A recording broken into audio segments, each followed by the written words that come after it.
দেবী সজ্জিতা হলেন অপরূপ রণচণ্ডী মূর্তিতে।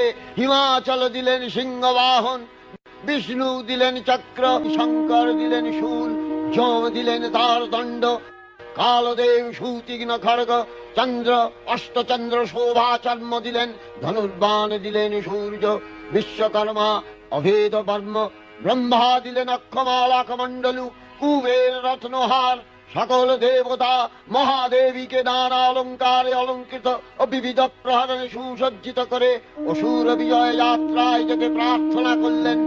দেবীর সঙ্গে মহিষাসুরের প্রবল সংগ্রাম আরম্ভ হল। দেবীর অস্ত্র প্রহারে দৈত্যসেনা ছিন্ন ভিন্ন হতে লাগল। মহিষাসুর ক্ষণে রূপ পরিবর্তন করে নানা কৌশল বিস্তার করলে। আমারো